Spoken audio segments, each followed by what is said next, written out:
Hello everyone, ચોમાસાની ઋતુ શરૂ થાય એટલે મોટા ભાગની બીમારીઓ જેવી કે ફ્લૂ, પેટના રોગો અને ચામડીના રોગોના પ્રમાણમાં વધારો જોવા મળે છે. તો આ ઋતુમાં જ કેમ બીમારી વધી જાય છે? સામાન્ય રીતે ગરમી અને ઠંડકના ફેરફાર દરમિયાન શરીરની રોગ પ્રતિકારક શક્તિ ઓછી હોવાના લીધે વાતાવરણની સીધી અસર આપણા શરીર પર પડે છે, જે ફ્લૂ અને શરદી જેવી બીમારી માટે અનુકૂળ પરિસ્થિતિ ઊભી કરે છે. ચોમાસામાં સામાન્ય રીતે વાતાવરણમાં ભેજનું પ્રમાણ વધી જાય છે, જેના લીધે બેક્ટેરિયા, ફંગસ અને વાયરસ ઝડપથી ફેલાય છે. તેના લીધે ચામડીના રોગોમાં વધારો જોવા મળે છે. વરસાદના પાણી રોડ પર ભરાઈ રહેવાના કારણે તેમાં રહેલા જંતુઓથી પેટના રોગો, ટાઇફોઇડ અને કોલેરા જેવી બીમારી વધી જાય છે.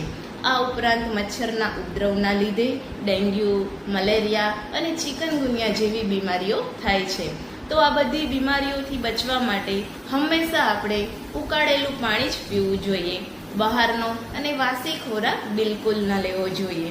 ઘરનો અને તાજો ગરમ રાંધેલો તેમજ પોષણયુક્ત ખોરાક જ લેવો જોઈએ. ભીના કપડાં પહેરવાનું ટાળવું જોઈએ.